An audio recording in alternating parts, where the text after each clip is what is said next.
कपड़े धोने वाली बहू। शादी के पहले से ही विभा को कपड़े धोने का बड़ा शौक था। कभी नल के नीचे तो कभी तालाब के पास। अरे मेरी नीली वाली लुंगी नहीं दिख रही है।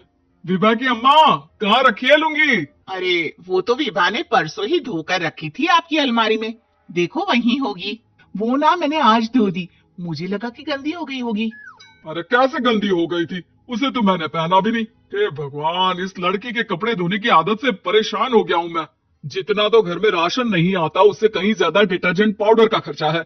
इसकी शादी करवा दो, शादी जाए अपने घर में ही करे काम, फिर चाहे घर के कपड़े धोने हो या पूरे गांव के। हाँ ठीक बोल रही हूँ, देखता हूँ मैं कोई लड़का। वो दिन भी आ जाता है जब विभा को देखने लड़के वाले आ जाते हैं। लड़की मुझे अच्छी लगी। होने वाली सास कहती है, बेटी अगर कुछ पूछना है तो पूछ लो। वैसे तो हमारी लड़की बहुत ही शर्मीली है, जो बोल दो वो मान लेती है, इसे क्या पूछना होगा। अरे कैसी बात कर रही हो माँ, मुझे इन लोगों के घर रहना है, सवाल तो कई है। हाँ हाँ बेटा, पूछ लो ना, क्या पूछना है। आप लोगों के घर कपड़े कौन धोता है? सास का मुंह बन जाता है। देखो, अगर तुम ये कहना चाहती हो कि तुम्हें कपड़े धोने नहीं आते तो सुन लो, कपड़े मैं ही धोती हूँ, लेकिन तुम्हारे आ जाने के बाद मैं रुमाल तक नहीं धोऊंगी। अरे चुप रहना भाग्यवान, बहू बेचारी घर आई नहीं, उसे डराना शुरू कर दिया। वो क्या है ना बिटिया, अभी तक तो ये कल्लू की माँ ही धोती थी, लेकिन अब तुम्हारे पापा तो दहेज में वॉशिंग मशीन देंगे ही। तभी विभा की माँ बोल पड़ती है, सवाल भी पूछा तो क्या। वैसे भाई साहब, मशीन की तो फिर भी कपड़े धोने की कैपेसिटी होती है, मतलब जो बिटिया दे रहे हैं ना विभा, इसे कपड़े धोने का बहुत शौक है। ये आप लोगों की क्या, आस पड़ोस गांव मोहल्ले सबके कपड़े धो दे और उफ तक ना करे। बाहर देखा नहीं आपने कितने कपड़े सूख रहे हैं, सब हमारी बिटिया ने ही तो धोए हैं। बस भी करो ना माँ, शर्म आ रही इतनी तारीफ सुनकर। और तो और एक दाग निकाल कर दिखाओ तो मान जाऊं। हाँ अच्छा अच्छा, माफ करना बेटा, मैंने गलत समझा। हमें तो रिश्ता बहुत पसंद है। और ऐसे जुड़ जाता है रिश्ता कपड़े धोने का शौक रखने वाली विभा का। उसकी शादी हो जाती है कोयला फैक्ट्री में काम करने वाले कल्लू के साथ। शादी के बाद अचानक विभा चिल्लाती हुई सास के पास आती है, सासू माँ, अरे सासू माँ कहाँ है आप? ये तो धोखा है, धोखा दिया आप लोगों ने मुझे। इसे ससुर के चक्कर के बारे में पता चल गया। अरे तो उसमें तुझे क्यों धोखा मिला है? अरे नल में पानी नहीं आता, कपड़े कैसे कब धुलेंगे? अच्छा अच्छा, तू पानी नहीं आ रहा उसकी बात कर रही है। तो आपने क्या सोचा? कुछ नहीं। अच्छा, तेरी माँ ने कहा था कि कपड़े धोने का शौक है तुझे, याद आया मुझे। शौक शौक बोलकर कपड़े धोने वाले मेरे जुनून को कम ना आके सासू माँ, कपड़ा धोना मेरा गुरूर है। तभी पति भी वहां आ जाता है। अभी अभी मैंने इसे सनी देओल की फिल्म दिखाई है, उसी के डायलॉग मार रही है माँ। अच्छा सुन, साफ साफ बता रही हूँ, पानी सुबह 4 से 6 और शाम को 10 से 12 आता है, समझी? विभा टाइमिंग सुनकर हैरान हो जाती है। ये क्या भूतों का मोहल्ला है?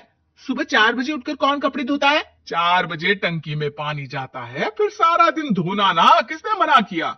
अरे कैसी बात कर रही है, 200 लीटर की टंकी में कितने कपड़े धो लूंगी मैं, सुबह ही उठ जाऊंगी मैं। अब क्या था, विभा सुबह 4 से लेकर रात के 12 बजे तक कपड़े ही धोती रहती। एक रोज सास पड़ोस से निकलकर कहीं जा रही होती है कि साथ वाली कहती है, हाँ कल्लू की माँ, जरा ये बताओ कि 2 साड़ी है, 2 ब्लाउज और एक पेटीकोट और एक नाड़ी वाला लंबा कच्छा। हाँ तो?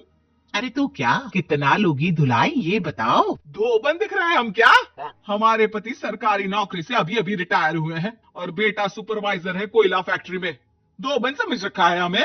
हाय रे कल्लू की अम्मा, माफ कर दो, वो तो मोहल्ले में यही सब बता रहे थे कि तुमने बहू को कपड़ा धुलवाने की काम में लगा दिया है। सास को पड़ोसन की बात सुनकर गुस्सा आ जाता है। वो घर पहुंचती है जहां घर के बाहर ही इतने सारे कपड़े सूख रहे होते हैं जितने कि किसी धोबन के घर पर। अरे ओ कल्लू की दुल्हन, बाहर निकल।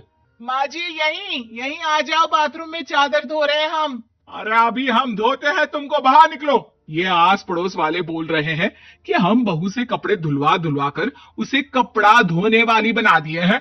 अरे छोड़ो ना माँ जी, किन लोगों की बातों में आती हो? आस पास के लोगों का तो काम ही होता है कि वो किसी तरह सास बहू को लड़ा दे। बहू सारे घर के कपड़े धोती है, ये क्या कम है? बोलिए। सास को भी लग जाता है कि वो बहू का ये संकीपन नहीं छुड़वा सकती, इससे अच्छा है कि खुद ही चुप हो जाए। एक रोज सास और बहू मंदिर जाते हैं, जहाँ सास की साड़ी वहाँ खड़ी भीख मांगने वाली से मिलती है। माँ जी क्या बात है, आपकी साड़ी उस भिखारन से कितनी मिल रही है ना? हाँ हाँ, देखो तो दोनों की साड़ी मिल रही है। क्या बात है कल्लू की अम्मा, तुम खुद को तो अफसर की बीवी बताती हो और ऐसी सिंपल सी प्लेन साड़ी पहनकर घूमती हो। सिंपल और प्लेन नहीं है ये साड़ी। तो क्या सोने के धागे से फूल बने हैं? कुछ भी सासू माँ, कुछ भी। हाँ, बने थे इस साड़ी में सोने के धागे से फूल।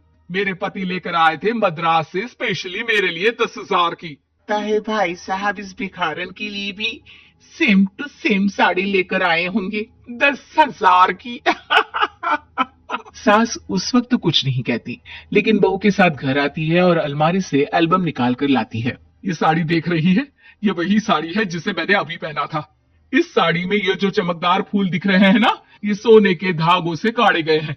लेकिन तू लोकल वॉशिंग मशीन ब्रश से घिस घिस कर सारे फूलों को निकाल कर साड़ी प्लेन कर दी।